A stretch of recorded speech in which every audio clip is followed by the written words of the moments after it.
Hi hello friends, welcome back to my channel. Friends, ನೀವು ನೋಡ್ತಾ ಇದ್ದೀರಾ business women lifestyle in Kannada vlogs. Friends, after long time ನಾನು ವ್ಲಾಗ್ನ ಮತ್ತೆ share ಮಾಡ್ತಾ ಇದ್ದೀನಿ.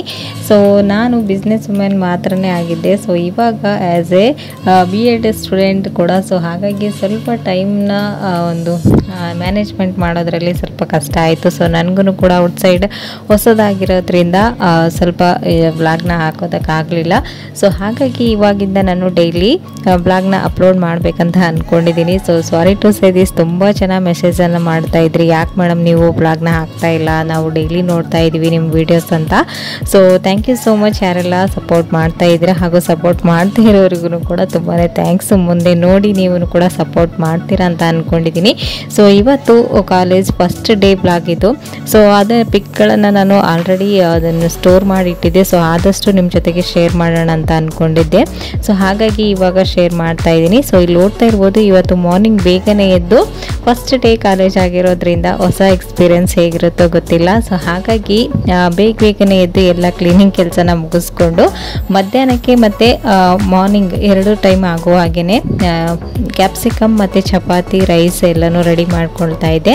ಸೊ ಪ್ರಜ್ವಲ್ ಕೂಡ ಅಷ್ಟೇ, ನೀವು ಫಸ್ಟ್ ಟೈಮ್ ಹೋಗ್ತಾ ಇದೆಯಾ, ಹೇಗಿರುತ್ತೆ ಎಕ್ಸ್ಪೀರಿಯನ್ಸ್ ಹೇಳು ನನಗೆ ಈವ್ನಿಂಗ್ ಟೈಮ್ ಅಂತ ಹೇಳ್ತಾ ಇದ್ದ. ಸೊ ಎಲ್ಲರೂ ಕೂಡ ನಿನ್ನ ಹೊಸ ಒಂದು ಎಕ್ಸ್ಪೀರಿಯನ್ಸ್ ಹೇಗಿರುತ್ತೋ ಗೊತ್ತಿಲ್ಲ, ಆದ್ರೂ ಕೂಡ ಚೆನ್ನಾಗಿರಲಿ ಅಂತೇಳಿ ತುಂಬ ಜನ ವಿಶ್ ಮಾಡ್ತಾ ಇದ್ರು. ಸೊ ಇಲ್ಲಿ ಊರಲ್ಲಿ ನಮ್ಮಲ್ಲಿ ಶಾಪ್ ಇರೋದ್ರಿಂದ ತುಂಬ ಜನ ಬರ್ತಾ ಇದ್ರು. ಸೊ ಅವರು ಕೂಡ ಎಲ್ಲಿಗೆ ಹೋಗ್ತಾ ಇದ್ರಿ ಕಾಲೇಜ್ ಬೇರೆ ಅಡ್ಮಿಷನ್ ಮಾಡಿಸಿದ್ರೆ, ಏನು ನಿಮ್ಮನ್ನು ಹೊಸದು ರೊಟೀನ್ ಹೇಗಿರುತ್ತೆ ಚೆನ್ನಾಗಿರಲಿ ಅಂತಲೂ ಕೂಡ ಎಲ್ಲರೂ ಹೇಳ್ತಾ ಇದ್ರು. ಸೊ ಹಿರಿಯರು ಕೂಡ ಅಷ್ಟೇ, ಒಂದು ಟೀಚಿಂಗ್ ಫೀಲ್ಡ್ ಅಂದ್ರೇ ಎಲ್ಲರೂ ರೆಸ್ಪೆಕ್ಟ್ ಮಾಡುವಂಥ ಒಂದು ಫೀಲ್ಡ್ ಅಂತಲೇ ಹೇಳ್ಬೋದು. ಸೊ ನನಗೂ ತುಂಬಾ ಖುಷಿ ಇದೆ. ಸೊ ನನ್ನ ಒಂದು ಡ್ರೀಮ್ ಅಂತಲೇ ಹೇಳ್ಬೋದು. ಸೊ ಫೈನಲಿ ನನ್ನ ಡ್ರೀಮ್ ಒಂದು ಸಕ್ಸಸ್ಫುಲ್ ಸ್ಟಾರ್ಟಪ್ ಕಂಡಿದೆ ಅಂತಲೇ ಹೇಳ್ಬೋದು. ಸೊ ಆದಷ್ಟು ನಾನು ಶಾರ್ಟಲ್ಲಿ ಶೇರ್ ಮಾಡಿದ್ದೆ. ಸೊ ಯಾವ ಕಾಲೇಜು ಏನಂತೇಳಿ ನಾನು ನೆಕ್ಸ್ಟ್ ಡೇಗಳಲ್ಲಿ ಆದಷ್ಟು ಬ್ಲಾಗಲ್ಲಿ ಶೇರ್ ಮಾಡೋದಕ್ಕೆ ಟ್ರೈ ಮಾಡ್ತೀನಿ, ಓಕೆನಾ. ಸೊ ಇವಾಗ ಇಲ್ಲಿ ನೋಡ್ತಾ ಇರ್ಬೋದು, ಸ್ವಲ್ಪ ವೆಜಿಟೇಬಲ್ಸ್ ಕೂಡ ತೊಗೊಂಡಿದ್ದೆ ಮಾರ್ನಿಂಗ್, ಅದನ್ನು ಕೂಡ ಕ್ಲೀನ್ ಮಾಡಿಬಿಟ್ಟು ಫ್ರಿಜ್ಜಲ್ಲಿ ಇಟ್ಟು ಹೋಗ್ತಾ ಇದ್ದೀನಿ. ಸೊ ನಾವು ಮನೆಯಲ್ಲಿ ಇಲ್ಲ ಅಂತಂದರೆ ಎಲ್ಲ ವರ್ಕ್ನೂ ಇನ್ಕಂಪ್ಲೀಟ್ ಇರಬಾರ್ದಲ್ವ. ಸೊ ಹಾಗಾಗಿ ಬೇಗನೆ ಎಲ್ಲ ಕೆಲಸನೂ ಮುಗಿಸ್ಕೊಂಡು ಹೋಗ್ತಾ ಇರೋದು. ಸೊ ಮನೆಯಲ್ಲಿ ಶಾಪ್ ಇರೋದ್ರಿಂದ ಸ್ವಲ್ಪ ಕೆಲಸ ಜಾಸ್ತಿನೇ ಇರುತ್ತೆ. ಸೊ ಹಾಗಾಗಿ ಬೇಗನೆ ಎಲ್ಲ ಕೆಲಸನ ಮುಗಿಸ್ಕೊಂಡು ಟಿಫಿನ್ ಕೂಡ ಪ್ಯಾಕ್ ಮಾಡಿಕೊಂಡು ಹೊರಡಬೇಕು. ನಮ್ಮ ಒಂದು ಕಾಲೇಜ್ ಟೈಮಿಂಗ್ ಇರೋದು 10 o'clock to 4:30 ಇರೋದು. ಸೊ ಹಾಗಾಗಿ ಈವ್ನಿಂಗ್ ಟೈಮ್ ಬಸ್ ಬಂದಮೇಲೆ ಬರೋದು ಮತ್ತು ಎಲ್ಲ ಕೆಲಸನೂ ಮಾಡಿಕೊಳ್ಳೋದು ತುಂಬ ಹೆವಿ ಕೆಲಸ ಆಗುತ್ತೆ. ಸೊ ಹಾಗಾಗಿ ಆದಷ್ಟು ಮಾರ್ನಿಂಗ್ಗೆ ಸ್ವಲ್ಪ ಎಲ್ಲ ಕೆಲಸನ ಮುಗಿಸ್ಕೊಳ್ಳೋಣ ಅಂತೇಳಿ ಮಾಡ್ಕೊಳ್ತಾ ಇದ್ದೀನಿ. ಸೊ ಇಲ್ಲಿ ನೋಡ್ತಾ ಇರ್ಬೋದು, ಮಾರ್ನಿಂಗ್ ಇವರ ಒಂದು ರೊಟೀನ್ ಜೊತೆಗೇ ನಮ್ಮ ಒಂದು ರೊಟೀನ್ಸ್ ಆಗ್ತಾನೆ ಇರುತ್ತೆ. ಸೊ ಹಾಗಾಗಿ ನಮಗೆ ಟೈಮ್ ಯಾವಾಗ ಸ್ಪೆಂಡ್ ಆಗುತ್ತೆ ಅಂತಲೇ ಗೊತ್ತಾಗೋದಿಲ್ಲ. ಸೊ ಮನುಷ್ಯ ತೋರಿಸುವಂತಹ ಅಂದರೆ ಟೈಮ್ ಸಿಚುವೇಶನ್ಗೆ ಮನುಷ್ಯ ಸ್ವಲ್ಪನೇ ಚೇಂಜ್ ಆಗ್ತಾ ಇರ್ತಾನಲ್ವ, ಅವನ ಸ್ವಾರ್ಥ ಸ್ವಲ್ಪ ಇರುತ್ತೆ. ಸೊ ಆದರೆ ಪ್ರಾಣಿಗಳು ಹಾಗಲ್ಲ, ಸ್ಟೇಟ್ ಮೈಂಡ್ ಇರುತ್ತೆ, ಒಂದೇ ಮೈಂಡ್. ಸೊ ಹಾಗಾಗಿ ಅವರು ಕೊಡುವಂತಹ ಒಂದು ಪ್ರಾಣಿಗಳು ತೋರಿಸುವಂಥ ಪ್ರೀತಿ ಮನುಷ್ಯನ ಪ್ರೀತಿ ಮುಂದೆ ಕಡಿಮೆ ಅಂತಲೇ ಹೇಳ್ಬೋದು. ನನಗನ್ಸಿದ್ದು ಮಟ್ಟಿಗೆ ನಾನು ಹೇಳ್ತಾ ಇದ್ದೀನಿ ಅಷ್ಟೇ. ಸೊ ಹಾಗಾಗಿ ಯೂಟ್ಯೂಬ್ ಜೊತೆಗೆ ಇರುವಂತಹ ಒಂದು ಏನಂತಾರೆ, ಎನಿ ಟೈಮ್ ನಾವು ಹೇಗಿದ್ರೂ ಊಟ ಹಾಕಿದ್ರೂ ಹಾಕಿಲ್ಲ ಅಂದ್ರೂ ಒಂದೇ ಥರ ಪ್ರೀತಿನ ತೋರಿಸ್ತಾನೆ ಇರ್ತವೆ. ಅವ್ರ ಭಾವನೆಗಳನ್ನು ಹೇಳೋದಕ್ಕಾಗಲ್ಲ, ಬಟ್ ಆದರೆ ಅವು ಮಾಡುವಂಥ ಎಕ್ಸ್ಪ್ರೆಷನ್ನಿಂದ ಅವು ನಮ್ಮನ್ನು ಆದಷ್ಟು ಸಮಾಧಾನ ಪಡಿಸುವಂಥ ಒಂದು ಎಕ್ಸ್ಪ್ರೆಷನ್ನ ತೋರಿಸ್ತಾ ಇರ್ತಾರೆ. ಸೊ ಆ ಪ್ರಾಣಿಗಳೇ ಬೆಸ್ಟ್ ಅಂತ ಅನಿಸುತ್ತೆ ನನಗಂತೂ. ಸೊ ಫೈನಲಿ ನೋಡ್ತಾ ಇರ್ಬೋದು, ಇಲ್ಲಿ ಇವಾಗ ಎಲ್ಲ ಕುಕ್ಕಿಂಗ್ ಕಂಪ್ಲೀಟ್ ಆಯಿತು. ಸೊ ಪ್ರಜ್ವಲ್ಗೆ ಸ್ವಲ್ಪ ಊಟ ಎಲ್ಲನೂ ಹಾಕ್ಕೊಟ್ಟು ನಾನು ಸ್ವಲ್ಪ ತಿಂದು ಹೊರಟೆ. ಸೊ ಫೈನಲಿ ನನ್ನ ಲುಕ್ ಈ ರೀತಿಯಾಗಿತ್ತು. ನಮ್ಮ ಒಂದು ಯೂನಿಫಾರ್ಮ್ ಇನ್ನೂ ಕೊಟ್ಟಿರಲಿಲ್ಲ ಅವತ್ತು. ಸೊ ಇವಾಗಿದೆ, ಬಟ್ ಆವಾಗ ಕೊಟ್ಟಿರಲಿಲ್ಲಲ್ವ. ಸೊ ಅವತ್ತು ಸಾರಿನ ವೇರ್ ಮಾಡ್ಕೊಂಡು ಹೋಗಿದ್ದೆ. ನನಗಂತೂ ಗೊತ್ತಿಲ್ಲ B.Edಲ್ಲಿ ಸಾರಿನ ಕಂಪಲ್ಸರಿ ವೇರ್ ಮಾಡ್ತಾರೆ ಅಂತೇಳಿ. ಸೊ ಈ ಒಂದು ಟಾಪಿಕ್ ತುಂಬಾ ಇಷ್ಟ ಆಯಿತು. ಅಲ್ಲಿ ಸಾರಿ ಉಟ್ಕೊಂಡೇ ನೀವು ಕಾಲೇಜಿಗೆ ಬರಬೇಕು ಅನ್ನೋ ಒಂದು ರೂಲ್ಸು. ಸೊ ಹಾಗಾಗಿ ತುಂಬಾ ಖುಷಿ ಆಯಿತು ನನಗೆ, ಯಾಕಂದರೆ ನನಗೆ ಸಾರಿ ಅಂತಂದರೆ ಇಷ್ಟ ಅಂತಲ್ಲ, ಅದೊಂಥರ ಎಮೋಷ್ನಲ್. ಸೊ ಹಾಗಾಗಿ ಟೀಚರ್ಗೆ ಒಂದು ಸಾರಿ ಉಡುವಂಥ ಒಂದು ಏನಂತಾರೆ ಒಂದು ಕಲೆ ಅಂತಲೇ ಹೇಳ್ಬೋದು ಅದು. ಸೊ ಅದು ತುಂಬಾ ಇಷ್ಟ ಆಯಿತು ನನಗೆ. ಅಲ್ಲಿರುವಂಥ ಒಂದು ಕಾನ್ಸೆಪ್ಟ್ ಎಲ್ಲ ಕಡೆನೂ ಅಷ್ಟೇ ಬಿ ಎಡ್ ಮಾಡುವವರು ಕಂಪಲ್ಸರಿ ಸಾರಿ ಯೂನಿಫಾರ್ಮನ್ನೇ ವೇರ್ ಮಾಡ್ತಾರೆ. ಸೊ ನನಗಂತೂ ಗೊತ್ತಿದ್ದಿಲ್ಲ. ಫಸ್ಟೇ ನಾನು ಸಾರಿನ ಹಾಕ್ಕೊಂಡೋದಾಗ ಅಲ್ಲಿ ಹೇಗಿರುತ್ತೆ ಅಂತ ಅಂದ್ಕೊಂಡಿದ್ದೆ. ಬಟ್ ಆದರೆ ಅಲ್ಲಿ ಎಲ್ಲರೂ ಕಲರ್ ಸಾರಿನೇ ವೇರ್ ಮಾಡಿದ್ರು. ಆಲ್ರೆಡಿ ಅಲ್ಲಿ ಸಾರಿನೇ ವೇರ್ ಮಾಡಬೇಕು ಅನ್ನೋ ಒಂದು ರೂಲ್ಸ್ ಕೂಡ ಇತ್ತಂತೆ. ಸೊ ಅದನ್ನು ಕೇಳಿ ನನಗೆ ಇನ್ನೂ ಖುಷಿ ಆಯಿತು. ಸೊ ಅವತ್ತಿನ ಡೇ ನೋಡ್ತಾ ಇರ್ಬೋದು ನಮ್ಮ ಕಾಲೇಜ್ ಈ ರೀತಿ ಆಗಿದೆ. ಸೊ ಆವತ್ತಿನ ಡೇ ತುಂಬಾ ಖುಷಿಯಾಗಿ ಚೆನ್ನಾಗಿ ಹೊಸ ಎಕ್ಸ್ಪೀರಿಯೆನ್ಸಿಂದ ಹೊಸ ಫ್ರೆಂಡ್ಸು ಟೀಚರ್ಸು ಎಲ್ಲನೂ ನೋಡಿ ತುಂಬಾ ಚೆನ್ನಾಗಿ ಕಳೀತು ಒಂದು first day college. So next ಡೇಗಳಲ್ಲಿ ನಾನು ಆದಷ್ಟು ನನ್ನ ಒಂದು ಎಕ್ಸ್ಪೀರಿಯೆನ್ಸ್ನ ನಿಮ್ಮ ಜೊತೆಗೆ ಶೇರ್ ಮಾಡ್ತೀನಿ. ಸೊ ಇವತ್ತು ಈವ್ನಿಂಗ್ ಮತ್ತೆ ಮನೆಗೆ ಬಂದ ತಕ್ಷಣ ನಾನಿಲ್ಲಿ ಮಿಲ್ಕ್ ಪೌಡರ್ನ ಯೂಸ್ ಮಾಡಿಕೊಂಡು ಮಾಡುವಂತಹ ಮಿಲ್ಕ್ ಪೌಡರ್ ಡ್ರೈ ಜಾಮೂನ್ ರೆಸಿಪಿನ ಶೇರ್ ಮಾಡ್ತಾ ಇದ್ದೀನಿ. ಸೊ ನೋಡ್ಕೊಂಡು ಬನ್ನಿ, ಮತ್ತೆ ವ್ಲಾಗ್ನ ಕಂಟಿನ್ಯೂ ಮಾಡ್ತೀನಿ. ಓಕೆನಾ? ನಾನು ಒಂದು ಮಿಕ್ಸಿಂಗ್ ಬೌಲ್ನ ತೊಗೊಂಡಿದ್ದೀನಿ. ಇದಕ್ಕೆ ನಾನಿಲ್ಲಿ 1 ಕಪ್ನಷ್ಟು ಮಿಲ್ಕ್ ಪೌಡರ್ನ ಹಾಕ್ತಾ ಇದ್ದೀನಿ. ನೀವು ಮಿಲ್ಕ್ ಪೌಡರ್ ಯಾವುದೇ ಬ್ರ್ಯಾಂಡಿನ ಮಿಲ್ಕ್ ಪೌಡರ್ ಆದರೂ ಯೂಸ್ ಮಾಡ್ಬೋದು. ಇವಾಗ ಇದಕ್ಕೆ ನಾನಿಲ್ಲಿ 2 ಟೇಬಲ್ ಸ್ಪೂನಷ್ಟು ಮೈದಾ ಹಿಟ್ಟನ್ನು ಹಾಕ್ಕೊಳ್ತಾ ಇದ್ದೀನಿ. ಹಾಗೆಯೇ 1 ಟೇಬಲ್ ಸ್ಪೂನಷ್ಟು ಇದಕ್ಕೆ ಚಿರೋಟಿ ರವೆ, ಬಾಂಬೆ ರವೆ ಅಂತ ಹೇಳ್ತೀವಿ ಅಲ್ವಾ, ಅದನ್ನು ಹಾಕ್ಕೊಳ್ತಾ ಇದ್ದೀನಿ. ಇವಾಗ ಇದಕ್ಕೆ 1 ಚಿಟಿಕೆಯಷ್ಟು ಸಾಲ್ಟನ್ನು ಸೇರಿಸ್ತಾ ಇದ್ದೀನಿ. ನೀವು ಯಾವುದೇ ಸ್ವೀಟ್ ಮಾಡುವಾಗ ಒಂದು ಸ್ವಲ್ಪ ಸಾಲ್ಟನ್ನು ಸೇರಿಸೋದ್ರಿಂದ ಸ್ವೀಟ್ನ ಜಾಸ್ತಿ ಸಾಲ್ಟನ್ನು ಸೇರಿಸ್ಕೊಳ್ಳೋದಕ್ಕೆ ಹೋಗ್ಬೇಡಿ, ಗೊತ್ತಲ್ವಾ? ಸ್ವೀಟ್ಗೆ ಸಾಲ್ಟ್ ಹಾಕಿದರೆ ತಿನ್ನೋದಕ್ಕೆ ಆಗಲ್ಲ ಆಮೇಲೆ. ಸೊ ಇವಾಗ ಎಲ್ಲನೂ ಹಾಕಿದ ನಂತರ ಡ್ರೈ ಆಗಿನೇ ಒಂದ್ಸರಿ ಚೆನ್ನಾಗಿ ಮಿಕ್ಸ್ ಮಾಡ್ಕೊಂಡು ತೊಗೊಳ್ಳೋಣ. ಇಲ್ಲಿ ನೀವು ಇದಕ್ಕೆ 1 ಟೇಬಲ್ ಸ್ಪೂನಷ್ಟು ತುಪ್ಪನ ಹಾಕಬೇಕಾಗುತ್ತೆ. ನೀವು ತುಪ್ಪ ಬದಲಾಗಿ ದಾಲ್ಡಾನ ಯೂಸ್ ಮಾಡ್ಬೋದು.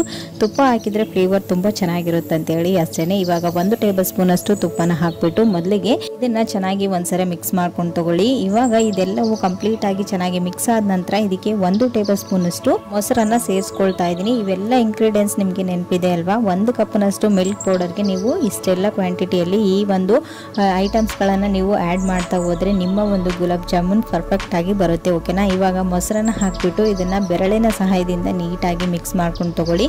ಇವಾಗ ಇದೆಲ್ಲವೂ ಕಂಪ್ಲೀಟಾಗಿ ಮಿಕ್ಸ್ ಆದ ನಂತರ ಇದಕ್ಕೆ ಕಾಯಿಸಿ ಆರಿಸಿರುವಂಥ ಹಾಲನ್ನು ಸ್ವಲ್ಪನೇ ಮಿಕ್ಸ್ ಮಾಡಿಕೊಂಡು ನೀವು ಜಾಮೂನ್ ಹಿಟ್ಟನ್ನು ಯಾವ ರೀತಿ ಮಿಕ್ಸ್ ಮಾಡ್ಕೊಳ್ತೀರಾ ಆ ರೀತಿ ಮಿಕ್ಸ್ ಮಾಡ್ಕೊಳ್ಳಿ. ಗೊತ್ತಿಲ್ಲ ಅಂದರೆ ಹೇಳ್ತೀನಿ ನಿಮಗೆ. ಬೆರಳಿನ ಸಹಾಯದಿಂದನೇ ಈ ಒಂದು ಹಿಟ್ಟನ್ನು ನಾದ್ಕೊಳ್ಬೇಕು. ಅಂಗೈ ಅಂತರೂ ಹಚ್ಚೋದಕ್ಕೆ ಹೋಗಬೇಡಿ. ನೀವು ಚಪಾತಿ ಥರ ನೀನು ನಾದ್ಬಿಟ್ರೆ ಅಂತಂದರೆ ಈ ಒಂದು ಜಾಮೂನ್ ಪಾಕನ ಹೀರ್ಕೊಳ್ಳೋದಿಲ್ಲ, ಫುಲ್ ಗಟ್ಟಿಯಾಗಿಬಿಡುತ್ತೆ. ಸೊ ಆವಾಗ ನಿಮಗೆ ಜಾಮೂನ್ ಮಾಡಿದ್ರೂ ವೇಸ್ಟ್ ಆಗಿಬಿಡುತ್ತೆ. ಸೊ ಹಾಗಾಗಿ ನೀವು ಈ ರೀತಿ ಕೈನ ಬೆರಳಿನ ಸಹಾಯದಿಂದನೇ ಈ ರೀತಿ ಇದನ್ನು ಮಿಕ್ಸ್ ಮಾಡ್ಕೊಂಡು ತೊಗೊಳ್ಬೇಕು.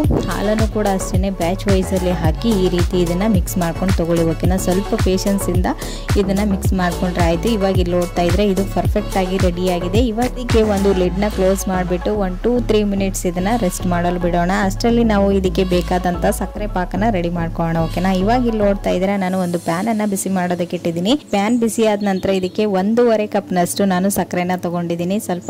ಪಾಕ ಸ್ವಲ್ಪ ಜಾಸ್ತಿ ಇರಲಿ ಅಂತೇಳಿ ಅಷ್ಟೇ. ನೀವು ಕಡಿಮೆ ಬೇಕಾದರೂ ತೊಗೊಳ್ಬೋದು. ಡ್ರೈ ಜಾಮೂನ್ಗೆ ಪಾಕ ಅಷ್ಟೊಂದು ಬೇಕಾಗೋದಿಲ್ಲ. ನೀವು 1 ಕಪ್ ಸಕ್ಕರೆ ಆದರೂ ಯೂಸ್ ಮಾಡ್ಬೋದು. ನಾವಿಲ್ಲಿ 1 ಕಪ್ ಮಿಲ್ಕ್ ಪೌಡರ್ಗೆ 1.5 ಕಪ್ನಷ್ಟು ಸಕ್ಕರೆನ ಯೂಸ್ ಮಾಡಿದ್ದೀನಿ. ನಂತರ ಇದಕ್ಕೆ ಒಂದು ಅರ್ಧ ಕಪ್ನಷ್ಟು ನೀರನ್ನು ಹಾಕಿಬಿಟ್ಟು ಇದನ್ನು ನೀಟಾಗಿ ಕುದಿಸ್ಕೊಳ್ಬೇಕು. ಇಲ್ಲಿ ನೋಡ್ತಾ ಇದ್ರೆ ಕೈಗೆ ಜಸ್ಟ್ ಈ ರೀತಿ ಅಂಟು ಪಾಕ ಬಂದರೆ ಸಾಕು. ಪೂರ್ತಿ ಒಂದೆಳೆ ಪಾಕ ಬರಬೇಕಂತ ಏನಿಲ್ಲ. ಸೊ ಈ ರೀತಿ ಅಂಟುತ್ತಾ ಇದೆ ಅಂತಂದರೆ ಸ್ಟವ್ ಆಫ್ ಮಾಡಿಕೊಂಡು ಇದನ್ನು ನೀವು ಸೈಡಲ್ಲಿ ಎತ್ತಿಟ್ಕೊಂಡ್ಬಿಡಿ. ಓಕೆನಾ? ಇವಾಗ ಇಲ್ಲಿ ನೋಡ್ತಾ ಇದ್ರೆ ಜಸ್ಟ್ ಈ ರೀತಿ ಅಂಟ್ತಾ ಇದೆ. ಇದು ಪರ್ಫೆಕ್ಟಾಗಿ ರೆಡಿ ಆಗಿದೆ. ಇವಾಗ ಇದಕ್ಕೆ ನಾವು ಫ್ಲೇವರ್ಗೋಸ್ಕರ ಒಂದು ಸ್ವಲ್ಪ ಏಲಕ್ಕಿ ಪುಡಿನ ಕೂಡ ಸೇರಿಸ್ಕೊಂಡು ಚೆನ್ನಾಗಿ ಒಂದ್ಸರಿ ಮಿಕ್ಸ್ ಮಾಡಿ ಒಂದು ಲಿಡ್ನ ಕ್ಲೋಸ್ ಮಾಡಿಬಿಟ್ಟು ಇದನ್ನು ಸೈಡಲ್ಲಿ ರೆಸ್ಟ್ ಮಾಡಲು ಇಡೋಣ. ಓಕೆನಾ? ನೋಡ್ತಾ ಇದ್ರೆ 1-2-3 ಮಿನಿಟ್ಸ್ ಆಗಿದೆ. ಈ ಕಡೆ ಹಿಟ್ಟು ಕೂಡ ಚೆನ್ನಾಗಿ ನೆಂದಿದೆ. ಕೈಗೆ ಸ್ವಲ್ಪ ಎಣ್ಣೆನ ಹಚ್ಕೊಂಡು ಇದನ್ನು ಒಂದ್ಸರಿ ಇನ್ನೊಂದ್ಸರಿ ಚೆನ್ನಾಗಿ ನಾದ್ಕೊಳ್ಬೇಕು. ಈ ರೀತಿ ನಾದ್ಕೊಳ್ಳೋದ್ರಿಂದ ಈ ಉಂಡೆ ಮಾಡುವಾಗ ಕ್ರ್ಯಾಕ್ಸ್ಗಳೇನು ಬಿಡೋದಿಲ್ಲ. ಸ್ವಲ್ಪ ಇದು ಹಿಟ್ಟು ಹಾರ್ಡ್ ಆಗುತ್ತೆ. ಸೊ ಹಾಗಾಗಿ ಒಂದ್ಸರಿ ಚೆನ್ನಾಗಿ ನಾದ್ಕೊಂಡು ಇದನ್ನು ಉಂಡೆಗಳನ್ನಾಗಿ ಮಾಡ್ಕೊಳ್ಳಿ. ಇವಾಗ ಇಲ್ಲಿ ನೋಡ್ತಾ ಇದ್ರೆ ಈ ರೀತಿಯಾಗಿ ಸ್ಮೂತ್ ಇದ್ರೇ ನಮಗೆ ಬೇಗನೆ ಉಂಡೆಗಳನ್ನು ಮಾಡ್ಕೊಳ್ಬೋದು. ಇವಾಗ ಇಲ್ಲಿ ನೋಡ್ತಾ ಇದ್ರೆ ಕೈಗೆ ಸ್ವಲ್ಪ ಎಣ್ಣೆನ ಹಚ್ಕೊಂಡು ಇದನ್ನು ಈ ರೀತಿಯಾಗಿ ಉಂಡೆನ ಮಾಡ್ಕೊಂಡು ತಗೊಳ್ಳಿ. ಓಕೆನಾ? ಸ್ವಲ್ಪನೂ ಕ್ರ್ಯಾಕ್ಸ್ ಇರಬಾರ್ದು. ಕ್ರ್ಯಾಕ್ಸ್ ಇದ್ರೆ ಏನಾಗುತ್ತೆ, ನೀವು ಪಕ್ಕದಲ್ಲಿ ಹಾಕಿದ ತಕ್ಷಣ ಅದು ಒಡ್ಕೊಂಡ್ಬಿಡುತ್ತೆ. ಸೊ ಹಾಗಾಗಿ ನಿಮಗೆ ಡ್ರೈ ಜಾಮೂನ್ ಮಾಡೋದಕ್ಕೆ ಬರೋದಿಲ್ಲ. ಸೊ ಇನ್ನೊಂದು ಟಿಪ್ಸ್ ಏನಪ್ಪ ಅಂದರೆ ನೀವು ಉಂಡೆಗಳನ್ನು ಮಾಡುವಾಗ ಜಾಸ್ತಿ ಒತ್ತಿ ನೀವು ಉಂಡೆನ ಮಾಡ್ಕೊಳ್ಬೇಡಿ. ಆ ರೀತಿ ಮಾಡೋದ್ರಿಂದ ಈ ಒಂದು ಜಾಮೂನ್ ಪಾಕನ ಹೀರ್ಕೊಳ್ಳೋದಿಲ್ಲ. ಸೊ ಹಾಗಾಗಿ ಪೇಷನ್ಸಿಂದ ಈ ರೀತಿಯಾಗಿ ಇದನ್ನು ರೆಡಿ ಮಾಡ್ಕೊಂಡು ತಗೊಳ್ಳಿ. ಇವಾಗ ಇಲ್ಲಿ ನೋಡ್ತಾ ಇದ್ರೆ ಉಂಡೆಗಳೆಲ್ಲನೂ ರೆಡಿ ಆಗಿದೆ. ಈ ಕಡೆ ಎಣ್ಣೆ ಕೂಡ ಕಾಯಕ್ಕಿಟ್ಟಿದ್ದೀನಿ. ಇವಾಗ ಎಣ್ಣೆ ಸ್ವಲ್ಪ ಬಿಸಿಯಾಗಿದೆ. ಈ ರೀತಿ ಇದ್ದಾಗನೇ ಈ ಎಲ್ಲ ಉಂಡೆಗಳನ್ನು ಸೇರಿಸ್ಕೊಳ್ಬೇಕು. ಸ್ಟವ್ನ ಹೈ ಫ್ಲೇಮಲ್ಲಿಟ್ಟು ನೀವು ಈ ಒಂದು ಉಂಡೆಗಳನ್ನು ಫ್ರೈ ಮಾಡಿಕೊಂಡ್ರೆ ಒಳಗಡೆ ಹಿಟ್ಟಿನ ಅಂಶ ಹಾಗೇನೆ ಉಳ್ಕೊಳ್ಳುತ್ತೆ ಮತ್ತು ಮೇಲಿನ ಲೇಯರ್ ಮಾತ್ರ ಚೆನ್ನಾಗಿ ಕ್ರಿಸ್ಪಿಯಾಗಿ ಫ್ರೈ ಆಗಿರುತ್ತೆ. ಓಕೆನಾ? ಹಾಗಾಗಿ ನೀವು ಈ ಒಂದು ಉಂಡೆಗಳನ್ನು ಫ್ರೈ ಮಾಡ್ಕೊಳ್ಳುವಾಗ ಸ್ಟವ್ನ ಲೋ ಟು ಹೈ ಫ್ಲೇಮಲ್ಲಿ ಅಡ್ಜಸ್ಟ್ ಮಾಡಿಕೊಂಡು ಸ್ವಲ್ಪ ಪೇಷನ್ಸಿಂದ ಇದನ್ನು ಫ್ರೈ ಮಾಡ್ಕೊಂಡು ತಗೊಳ್ಳಿ. ಹಾಗೆಯೇ ಈ ಉಂಡೆಗಳನ್ನು ಹಾಕಿದ ತಕ್ಷಣ ನೀವು ಇದನ್ನು ಟಚ್ ಮಾಡೋದಕ್ಕೆ ಹೋಗಬೇಡಿ. ಈ ರೀತಿಯಾಗಿ ಸ್ಪೂನ್ನ ಸಹಾಯದಿಂದ ಮೇಲ್ಗಡೆ ಈ ರೀತಿ ಮಾಡಿ, ಇಲ್ಲ ಸೈಡಿಂದ ಈ ರೀತಿ ಮಾಡಿ ಇದನ್ನು ತಗೊಳ್ಳಿ. ಇಲ್ಲಾಂದರೆ ಈ ಉಂಡೆಗಳೆಲ್ಲ ಕ್ರ್ಯಾಕ್ ಬಿಟ್ಬಿಟ್ಟು ನೀವು ಪಾಕದಲ್ಲೇ ಹಾಕಿದಾಗ ಈ ಉಂಡೆಗಳೆಲ್ಲ ಸೀಳೋಗಿ ಎಲ್ಲನೂ ಹೊಡ್ಕೊಂಡ್ಬಿಡುತ್ತೆ. ನಿಮಗೆ ಜಾಮೂನ್ ಅಷ್ಟೊಂದು ಚೆನ್ನಾಗಿ ಬರೋದಿಲ್ಲ. ಓಕೆನಾ? ಇವಾಗ ಇಲ್ಲಿ ನೋಡ್ತಾ ಇದ್ದೀರಾ ಎರಡೂ ಕಡೆನೂ ಚೆನ್ನಾಗಿ ಗೋಲ್ಡನ್ ಕಲರ್ ಬರೋವರೆಗೂ ಸ್ಟವ್ನ ಲೋ ಟು ಹೈ ಫ್ಲೇಮಲ್ಲಿ ಅಡ್ಜಸ್ಟ್ ಮಾಡಿಕೊಂಡು ನೀಟಾಗಿ ಫ್ರೈ ಮಾಡ್ಕೊಂಡಿದ್ದೀನಿ.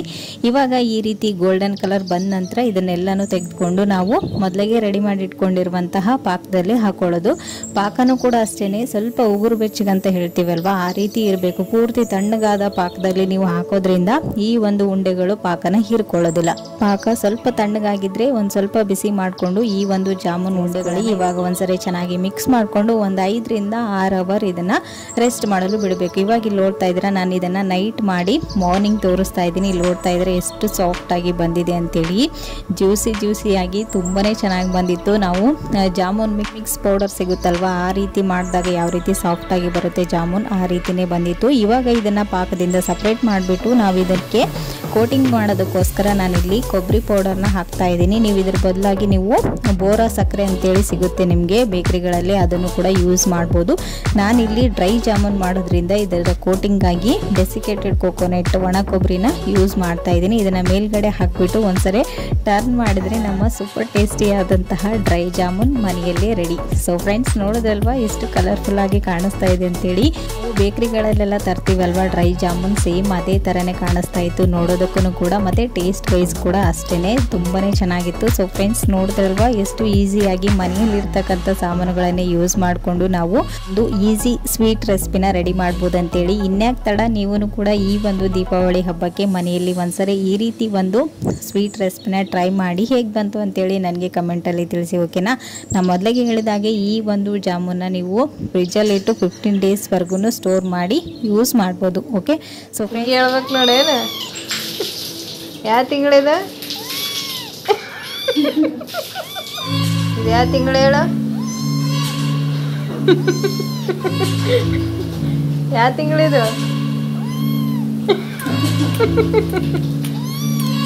ಯಾವ ತಿಂಗಳ? ಆಯ್ತು ಆಯ್ತು ಆಯ್ತು ಬಿಡು. ಸೊ ಇವಾಗ ಈವ್ನಿಂಗ್ 5 o'clock ಆಗಿತ್ತು. ಮೊದಲ ಮುಂಗಾರು ಮಳೆ ಕೂಡ ಸ್ಟಾರ್ಟ್ ಆಗಿತ್ತು. ಸೊ ಫ್ರೆಂಡ್ಸ್ ನೋಡಿದಲ್ವಾ, ಇದಾಗಿತ್ತು ಇವತ್ತಿನ ದಿನದ ಒಂದು ಫುಲ್ ಡೇ ಬ್ಲಾಗ್ ಇಷ್ಟ ಆದರೆ ಪ್ಲೀಸ್ ಒಂದು ಲೈಕ್ ಕೊಡೋದನ್ನು ಮರಿಬೇಡಿ. ಮತ್ತು ನಾಳೆ ಹೊಸ ಪ್ಲಾನ್ನೊಂದಿಗೆ ಮತ್ತೆ ನಿಮ್ಮನ್ನ ಮೀಟ್ ಮಾಡ್ತೀನಿ ಫ್ರೆಂಡ್ಸ್. ಅಲ್ಲಿವರೆಗೂ ಟೇಕ್ ಕೇರ್, ಬಾಯ್.